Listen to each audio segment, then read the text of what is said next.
Primera de Juan, capítulo 5.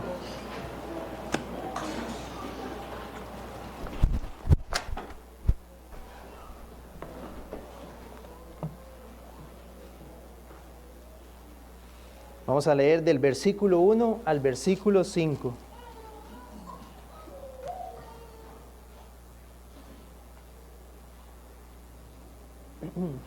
Muy bien, dice así la palabra del Señor. Todo aquel que cree que Jesús es el Cristo, es nacido de Dios. Y todo aquel que ama al que engendró, ama también al que ha sido engendrado por él. En esto conocemos que amamos a los hijos de Dios, cuando amamos a Dios y guardamos sus mandamientos.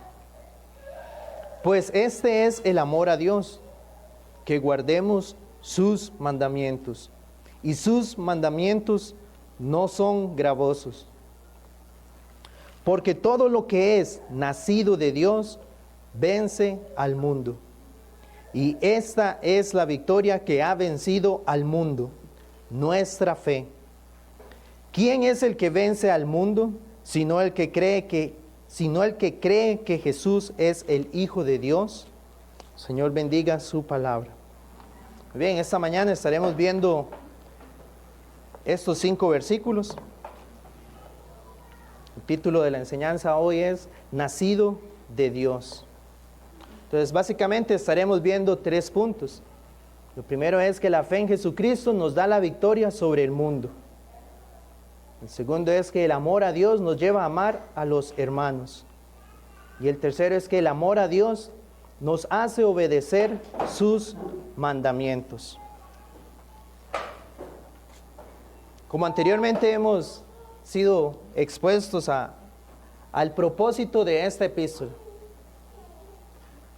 sabemos que primordialmente lo que esta epístola nos habla es, o nos enseña acerca de cómo el cristiano, el verdadero creyente, puede tener certeza de que ha creído en Dios.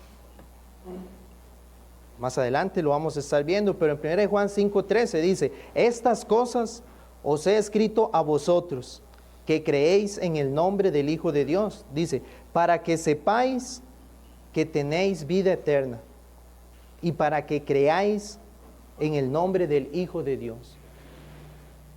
A diferencia de muchos grupos, muchas sectas podría decir más bien, el cristianismo es el único que puede darnos certeza, y el cristiano puede tener certeza de que realmente ha creído en el Hijo de Dios y que Él hoy tiene la seguridad de su salvación. Sí podemos saberlo nosotros a través del consejo de la palabra. Por eso es importante entonces al ir a la Escritura, hacernos esa evaluación. La Biblia dice, examinaos a vosotros mismos para saber si estamos en la fe. Entonces, ¿es correcto evaluarnos? Esta epístola tiene esa finalidad. Dice, aquellos que creen, ustedes que creen estas cosas, para que les escribo es para que lo sepan, que tienen vida eterna, que creen en el Hijo de Dios. Entonces, eso es lo que hemos estado estudiando. ¿Cuáles son esas evidencias que hay en el cristiano? Con las cuales nosotros entonces hemos podido ir a través de la epístola, siendo evaluados y a la misma vez trayendo ese gozo y esa confirmación de entender cómo el Señor ha ido cambiando mi vida, me ha concedido amar sus mandamientos, me ha concedido amar a los hermanos en la fe, me ha dado la fe en el Hijo de Dios. Y todas estas cosas son aquellas que Dios a través de su Espíritu Santo ha hecho en el pecador. Entonces aquí inicialmente, en el versículo 1, Juan nos dice, todo aquel que cree que Jesús es el Cristo, es nacido de Dios. Entonces esto aquí ya nos da una enseñanza. Quiere decir que existen los que han nacido de Dios y están entonces los que no han nacido de Dios. Como hemos visto, es Dios soberanamente el que hace toda la obra de la salvación. Nosotros le amamos porque Él nos amó primero. Ha sido Dios el que nos ha hecho nacer de nuevo. Pero vemos que esto no es solamente o no es la primera vez que Juan nos va a hablar de esto, porque ya en otros versículos, en la epístola, él también nos ha hablado acerca de quiénes son los que han nacido de Dios. Primera de Juan 2:29, dice así: si sabéis que Él, Jesús, es justo, entonces dice, sabed también que todo el que hace justicia es nacido de Él. Todo aquel que hace justicia, que habíamos visto en su momento, es todo aquel que vive a la luz de la ley del Señor. No para ser salvo, sino como resultado de que ha nacido de Dios. ¿Cómo vive?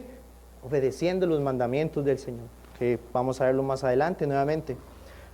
En el capítulo 3 y en el versículo 9, también Juan nos dice, todo aquel que es nacido de Dios, dice, no practica el pecado.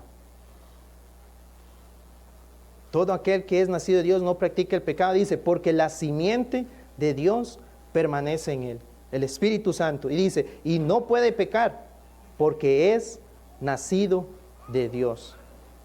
Ese no puede pecar, habíamos visto, es que no está entonces sometido a un señorío o dominio del pecado, sino que ahora por la simiente de Dios, por el Espíritu Santo que hay en el creyente, podemos luchar contra el pecado. Y ya no estamos esclavizados a él. ¿Tiene usted lucha contra el pecado? Ese es su constante vivir, enfrentar el pecado. Bueno, eso es evidencia de que ha nacido de Dios y que Él le ha dado su Espíritu Santo. ¿Por qué? Porque antes nuestra vida estaba sometida a ir tras los deseos de la carne. Vamos a ver, a ir tras todo lo que era en contra de Dios. Pero ahora no. Ahora nosotros tenemos el discernimiento por el Espíritu Santo para saber qué es conforme a la voluntad de Dios y qué no. Y podemos batallar. Mira, Juan 3:14 también dice, nosotros sabemos que hemos pasado de muerte a vida, que hemos vuelto a nacer. Dice, ¿en qué? En que amamos a los hermanos. El que no ama a su hermano permanece en muerte. Que ha nacido de Dios ama a los hermanos. Mira, Juan 4:2 también dice, en esto conoced el Espíritu de Dios. Todo espíritu que confiesa que Jesucristo ha venido en carne, dice, ese es de Dios.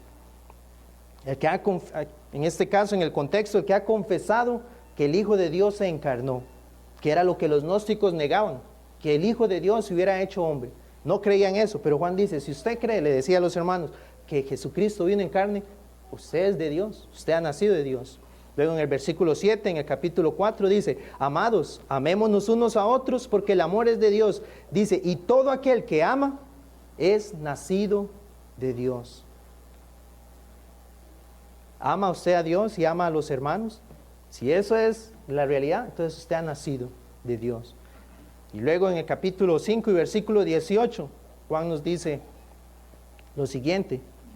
Sabemos que todo aquel que ha nacido de Dios, nuevamente, no practica el pecado, pues aquel que fue engendrado por Dios le guarda y el maligno no le toca. Entonces, si nosotros a la luz de estos pasajes podemos evaluarnos y contestar, o más bien decir cuál es nuestra condición a la luz de esto, podremos decir si hemos nacido de Dios o no, porque puede ser que estas cosas no sean realidad en su vida.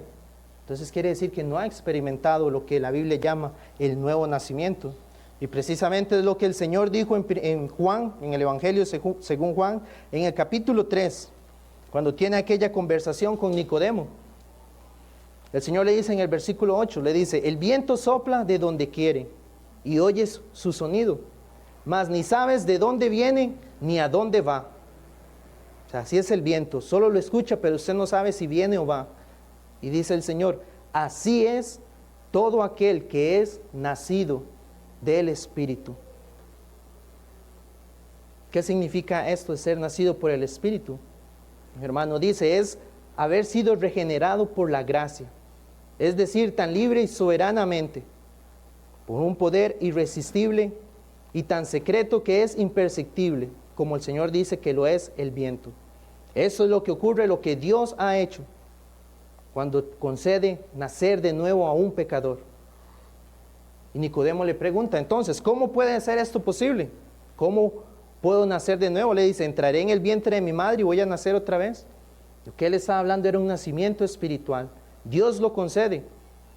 Y las evidencias de que eso ha ocurrido serán muy claras en aquel que ha experimentado ese nuevo nacimiento. Alguien que dice que cree en Dios, que ama al Hijo de Dios, a Jesucristo, pero que no tiene estas evidencias, el tal es un mentiroso. Porque sí hay una forma en que el cristiano puede tener esa certeza. No practica el pecado el que ha nacido de Dios. ¿Cómo es su relación con el pecado? Sabemos, como hemos estudiado, que el pecado es transgresión de la ley. ¿Cómo es su relación con la ley del Señor? ¿Transgrede la ley del Señor constantemente? Porque si es así, entonces quiere decir que está sometido todavía al dominio del pecado. Porque el que ha nacido de Dios ya no es esclavo. Gálatas 5:19 nos habla acerca de las obras de la carne, del pecado: adulterio, fornicación, lascivia, idolatría, enemistades, pleitos, envidias, borracheras, malos pensamientos, avaricias, engaños, soberbia, insensatez. Pero también en Colosenses 3 nos habla de la ira, del enojo, de la blasfemia, de la malicia, de palabras deshonestas de vuestra boca, el mentirse unos a otros. Y esto es solamente una lista que no es completa. Pero ¿cómo es nuestra relación con estos pecados? Ese es el punto. El que ha nacido de Dios, ya esto no es habitual en su vida. Porque tiene la simiente de Dios, al Espíritu Santo. Entonces eso, hermanos y amigos, es para hacer esa evaluación. Si ha nacido de Dios, debemos dar gloria a Él, porque antes esos pecados nos dominaban. Pero hemos visto entonces cómo el Señor nos ha santificado. Y hemos podido vencer muchos de estos, y en otros el Señor nos está dando constantemente la victoria. Como hemos visto, tristemente el cristiano sí va a pecar, porque ese no es el punto de que vamos a lograr la perfección aquí. Ninguno podrá hacerlo. Pero sí vamos a tener ese auxilio del Espíritu para enfrentar el pecado y poder vencer. ¿Vive usted practicando entonces los mandamientos del Señor? No sigue la transgresión a la ley, sino que vive obedeciendo. Si es así, es porque ha nacido de nuevo, ha nacido de Dios. También podemos preguntarnos, ¿cómo es nuestra relación con los hermanos en la fe? ¿Cuál es nuestra relación con nuestro prójimo? Porque esa es otra evidencia, como Juan nos ha estado hablando, el amor a los hermanos y el amor al prójimo, principalmente porque nace de un amor verdadero a Dios el Padre. Como un hermano comentaba, vamos a amar a los hermanos por amor de Cristo, vamos a amar a nuestros hermanos por amor a la verdad, vamos a amar a los hermanos por amor a ellos mismos, porque también, como vamos a ver ahorita, son engendrados por Dios. Vamos a amar a los hermanos porque el mundo les aborrece como nos aborrece a nosotros. ¿Por qué? Porque no somos del mundo. Vamos a amar su compañía, vamos a amar el ejemplo que vemos en ellos, vamos a amar las exhortaciones que recibimos por parte de ellos y les vamos a amar en sus flaquezas y en sus debilidades. Porque entendemos que todos hemos recibido la misma gracia. Hemos sido expuestos al Evangelio y ese Evangelio que nos perdonó a través de lo que Cristo hizo es lo que nos permite ahora entonces sí amar a los hermanos. Entonces, ¿cuál es su relación con la iglesia? ¿Forma parte usted de una iglesia local en la cual puede dar evidencia de que ama a sus hermanos? Bueno, eso es lo que ha ocurrido entonces por parte de Dios en la vida de un pecador. Lo lleva a formar parte de su iglesia. Si bien es cierto, la iglesia universal, pero también de una iglesia local, en la cual Dios soberanamente nos coloca con distintas personas, a las cuales nosotros entonces debemos mostrarles el amor de Cristo. Y a partir de esa relación con ellos, ese amor se va a ir perfeccionando, porque entendemos que van a haber muchas diferencias, van a haber muchas circunstancias en las cuales vamos a diferir, y en las cuales yo voy a pecar contra mi hermano y mi hermano va a pecar contra mí, pero ahí es donde debe aflorar entonces el amor de Dios hacia el hermano en la fe. Y por último ¿cuál es nuestra relación con Jesús? Recordemos que estos hombres, los gnósticos, que era el grupo que podríamos decir que inicialmente ya se estaba formando ese movimiento, ellos no tenían ninguna de estas evidencias. No amaban la ley del Señor, no amaban a los hermanos en la fe y no creían en el Cristo bíblico. Entonces ellos no habían nacido de Dios. La pregunta es, entonces, ¿nosotros creemos en el Jesús bíblico? El Hijo de Dios, que es verdaderamente Dios y verdaderamente hombre. Como entendemos, una persona con dos naturalezas. Juan nos dice, todo aquel que cree que Jesús es el Cristo, es nacido de Dios. Pero esta confesión, ¿cómo debe ser? Porque muchos, si preguntamos en cualquier lugar, ¿cree usted en Jesús? Las personas nos van a decir que sí. Las personas, al menos en esta nación, en Costa Rica, van a afirmar, ¿verdad?, que tienen un conocimiento acerca de Cristo. Pero esta confesión, todo aquel que cree, ¿qué es lo que Juan nos está, o a través del Espíritu Santo nos quiere hablar? Si bien es cierto, la palabra nos da también una comparación en el libro en la epístola de Santiago y en el Evangelio según Marcos. En Marcos 1:24 nos dice que un día de reposo el Señor entró a la sinagoga y que había un hombre que tenía un espíritu inmundo. O sea, estaban reunidos en una sinagoga y había un hombre que estaba endemoniado. Y este hombre, cuando vio a Cristo, cuando vio a nuestro Señor Jesús, lo que le dijo fue, le hizo dos preguntas. ¿Qué tienes con nosotros, Jesús Nazareno? Y le dice, ¿has venido para destruirnos? Y le dice él, el que tenía el espíritu inmundo, le dice, sé quién eres, el Santo de Dios. Bueno, esto es una enseñanza también. Este demonio sabía delante de quién estaba. Sabía que era Jesús Nazareno, hablando de la humanidad de Cristo. Decía, ¿has venido para destruirnos? El Santo de Dios, reconociendo esa deidad del Señor y sabiendo que Jesús tenía la autoridad para destruirle. Pero eso no es suficiente, porque la Biblia dice, los demonios creen y tiemblan, pero no creen para salvación. Ellos dicen, creen que Dios es uno, ellos lo creen, pero no creen en Él como su Señor y su Salvador, sino que se han revelado. Entonces, ¿cuál es la condición del hombre? Muchas veces es esta fe la que tienen. Una fe en que saben, han oído acerca de Cristo, han oído acerca de un juicio, pero no creen en el Hijo de Dios. Podemos decir entonces que es una fe que es satánica, porque más bien los adormece, creyendo que no experimentarán ningún juicio o que no es necesario creer en el Hijo de Dios.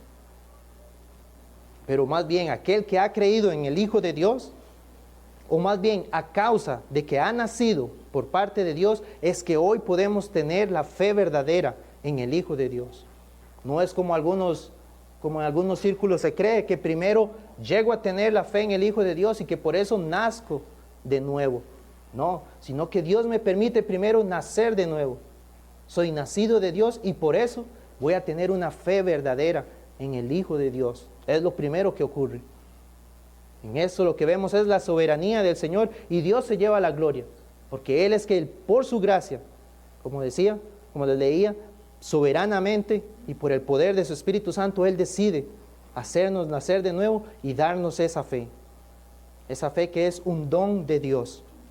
Entonces, así ninguno de nosotros se va a jactar de que yo fui más susceptible al mensaje del Evangelio que otros. No, sino que simplemente fue el Espíritu Santo que vino como el viento, sin que nosotros supiéramos cómo, y nos hizo nacer de nuevo.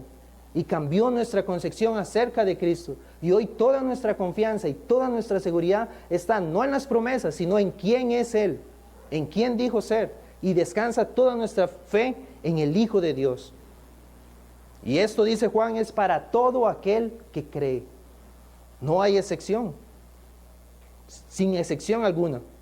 Como vemos más bien en el contexto, este grupo, los gnósticos, hacían excepciones, que tenían un conocimiento muy elevado y que por eso ellos sí podían conocer la verdad, pero estaban aquellos que no. Pero en el Evangelio no es así. Pablo decía en la epístola a los Gálatas, dice, no hay judío, no hay griego, no hay esclavo, no hay libre, no hay varón, no hay mujer. Podríamos decir, no hay ancianos, no hay niños, no hay de diversas nacionalidades. No, todo aquel que cree es el que puede llegar entonces a experimentar la salvación en la fe en el Hijo de Dios, fe en Él. ¿Y cuál es esa fe? en el Hijo de Dios.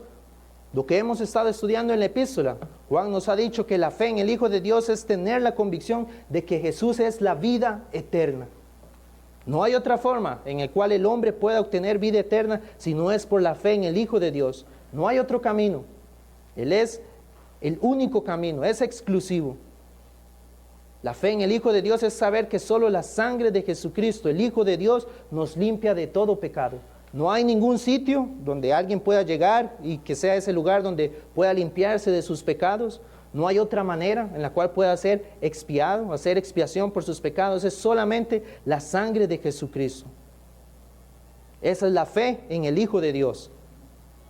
La fe en el Hijo de Dios es que si confieso mis pecados y me aparto, Él es fiel y justo para perdonar mis pecados.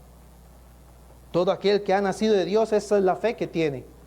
Fe en que Él es la propiciación por nuestros pecados. O sea, aquel que recibió la ira por causa de mis pecados. También dice Juan que por su nombre, en el Hijo de Dios, en Jesucristo, y por su obra mis pecados han sido perdonados. No hay nada más que podamos hacer. No es por una obra que nosotros podamos hacer. Es por su nombre, por quién es Él y por lo que Él ha hecho. Y creo también que al tener al Hijo de Dios, tengo también al Padre. Y tengo también su unción, que hemos visto que es el Espíritu Santo. Y creo que Él apareció para deshacer las obras del diablo. Eso es lo que Juan ha estado hablando en la epístola, que esa es la fe verdadera. La fe que Cristo, que Jesús es el Cristo. Entonces dice, es decir, la fe que salva implica que todo nuestro ser abraza todo de Él. Y aquellos que tienen esta fe entonces amarán a Cristo, por lo cual entonces querrán hacer su voluntad. Creemos en que Él es nuestro profeta, nuestro rey y nuestro sacerdote. Él es el Mesías que había sido anunciado desde el Antiguo Testamento y que los apóstoles predicaban que Él era el cumplimiento. Ahora Él como rey nos gobierna. Si nosotros decimos que tenemos la fe en Cristo, ¿está Él ejerciendo dominio sobre su vida a través de su palabra? ¿Vive usted entonces haciendo la voluntad del Señor? Porque ese es el Jesús verdadero. Él viene a ejercer dominio sobre su pueblo. Ahora, antes éramos esclavos del pecado, pero la Biblia dice que ahora somos esclavos por amor, por lo que Dios ha hecho. Entonces Él gobierna en nuestra vida. Si eso es así, usted tiene la fe verdadera. Él es nuestro sacerdote, aquel que nos presenta delante del Padre. Como ahora orábamos, no hay ninguna manera en la cual ninguno de nosotros pueda presentarse ante Dios. No hay forma, porque como dice la Escritura, nuestros pecados han hecho esa separación entre Dios y nosotros. Pero Jesucristo es nuestro sacerdote, aquel que nos presenta ante el Padre. Y no solamente, sino que Él es también la ofrenda, que se dio a sí mismo para limpiarnos de nuestros pecados. Toda nuestra relación con el Padre depende en el Hijo de Dios, depende del Hijo de Dios. Y Él es nuestro profeta, aquel que a través de su palabra nos habla hoy en día. Queremos conocer la voluntad del Señor, entonces vamos a su palabra. No hay que ir tras otras personas que dicen que tienen un mensaje nuevo. No, Él nos ha dado todo en la Escritura para ser sabios para toda buena obra. Pero ¿estamos entonces escuchando la voz del Señor en su palabra o estamos escuchando otras voces que nos hablan? Sino que eso es entonces lo que significa tener fe. Todo aquel que cree en este Jesús, que Él es el Cristo, entonces es nacido de Dios. Inclusive el apóstol Pablo, hablando a los Gálatas, cuando les anunciaba acerca de que ellos querían volver a la ley, este grupo en la iglesia de Galacia, Pablo les decía, no es necesario. Nosotros decía, en Gálatas 2:16, se los voy a leer. Dice así Pablo, dice, nosotros también sabemos esto, dice, que el hombre no es justificado por las obras de la ley, dice, sino por la fe de Jesucristo. Y decía, nosotros también hemos creído en Jesucristo para ser justificados por la fe de Cristo y no por las obras de la ley. Por cuanto por las obras de la ley nadie será justificado. Entonces, como estamos viendo, es descansar que solamente por la fe En Jesucristo es que el hombre alcanza la justificación, en este caso, como Pablo está hablando. La fe verdadera entonces me llega a entender que la única forma en la cual yo puedo ser justo delante de Dios es por lo que Cristo hizo. Entonces entendemos que si hoy nosotros vemos a Jesús de esta manera, es porque hemos nacido de Dios. Esa es la evidencia clara. Pero si aquí alguno no confía en Cristo de esta manera, entonces debe evaluar si realmente ha nacido de Dios. Porque de lo contrario puede estarse engañando. Ahora, también Juan en el versículo 4 y en el versículo 5 nos va a ampliar esto y nos dice, porque todo lo que es nacido de Dios vence al mundo. Y esa es la victoria que ha vencido al mundo, nuestra fe. ¿Quién es el que vence al mundo? Otra vez, sino el que cree que Jesús es el Hijo de Dios. Eso nos habla de una victoria, pero quiere decir entonces que estamos en una guerra, que estamos en medio de una batalla. Y recordemos, esto era lo que estaba pasando en el contexto de los hermanos. Estaban enfrentándose a aquellos que estaban negando a Cristo, que estaban atacando a la iglesia y que se estaban infiltrando y que se estaban saliendo de la iglesia. Entonces Juan decía, no, en medio de esto hay una forma en que nosotros podemos vencer, y es por la fe en el Hijo de Dios. Esta es nuestra victoria, nuestra fe. Ahora, como vemos, esa fe es un don de Dios. Por ser nacidos de Dios podemos vencer. Es lo que Juan le decía a los hermanos, y es lo que hoy nosotros podemos también tener esa convicción. Juan le decía, van a vencer a los gnósticos y sus falsas enseñanzas sobre Cristo, y van a permanecer en amor y obedeciendo al Señor, obedeciendo sus mandamientos. Van a vencer todo lo que hay en el mundo, que Juan ya nos había dicho: los deseos de los ojos, los deseos de la carne, dice, y la vanagloria de la vida. Entendemos que cuando se habla del mundo, podríamos indicar que se refiere a todo lo que es contrario a la voluntad del Señor, todo lo que es opuesto a Dios, y que hace entonces que el cristiano enfrente esa lucha por ser fiel al Señor. A veces esa presión va a venir de una manera, de presiones morales, por presiones morales, que es lo que hoy vemos muy a menudo en este tiempo. Ideas contrarias a la palabra del Señor. Todo lo que se levanta en contra de las normas del Señor de este mundo y que esta sociedad abraza. Pero en medio de esto, la fe en el Hijo de Dios nos va a ayudar a estar firmes, a no negar las verdades de la palabra. También vamos a tener presiones intelectuales cuando es más bien acerca de herejías que se levantan en contra de la verdad del Evangelio. Y en muchos contextos va a ser por persecuciones físicas. Sabemos de muchos hermanos que están enfrentando esto. Gobiernos que van en contra de los creyentes, en los cuales ellos no tienen libertad. Pero en medio de todas estas cuestiones seculares, el cristiano puede vencer. Pero que también que nos enseña esto, que muchos que han capitulado a favor del mundo, a favor de sus opiniones, y que han llegado a estar de acuerdo con los argumentos del mundo en contra de la palabra, esto únicamente es evidencia de que ellos nunca nacieron de nuevo, nunca nacieron por parte de Dios, sino que lo que experimentaron fue una fe falsa, que por lo tanto entonces no tienen la fe en el Hijo de Dios y que no tuvieron victoria sobre el pecado.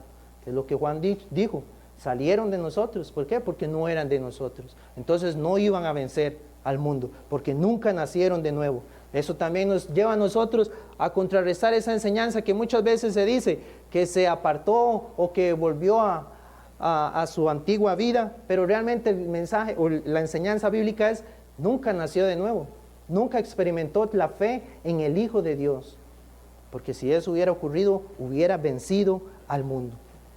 En Juan 16:33 Jesús dijo, estas cosas os he hablado para que en mí tengáis paz. En el mundo tendréis aflicción, pero confiad, yo he vencido al mundo. ¿Quiénes pueden confiar? Los que han nacido de Dios, solamente. Y vamos a confiar en la victoria que el Señor nos ha dado. En Colosenses 2 del 13 al 15. Vamos a leer Colosenses 2, versículo 13.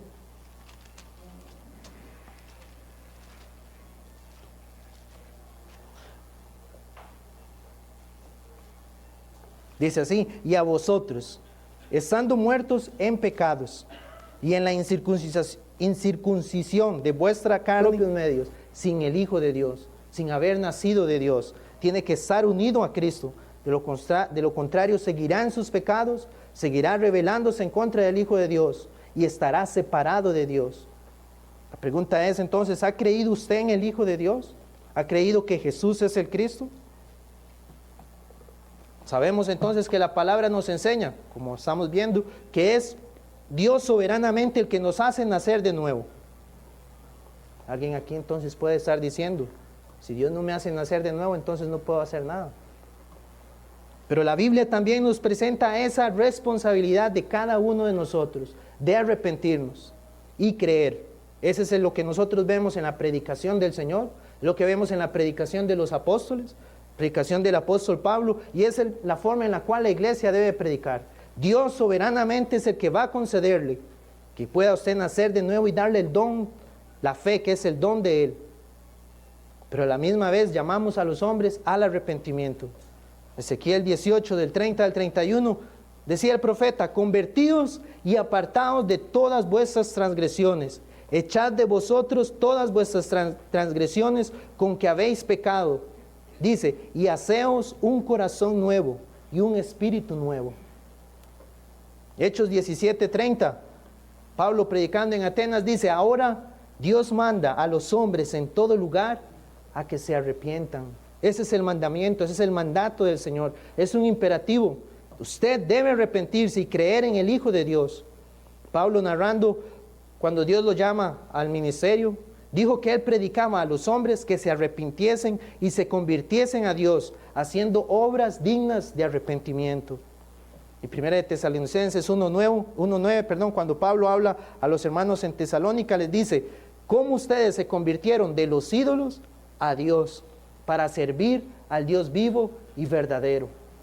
Entonces vemos que la Escritura nos presenta esto: la soberanía de Dios en el nuevo nacimiento, pero nuestra responsabilidad.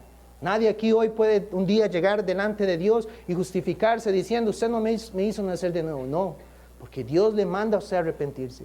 Y en ese momento que usted entiende que usted está alejado de Dios, que no ha creído en el Hijo de Dios, es cuando usted debe clamar a Él, para que Él le conceda la fe, para que Él le conceda nacer de lo alto.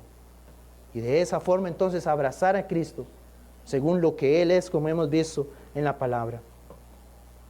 Entonces ese primer punto es que la fe en Jesucristo es la que nos va a ayudar, la que nos va a llevar, a vencer al mundo. Ahora, brevemente, el segundo punto es que el amor de Dios nos lleva a amar a los hermanos.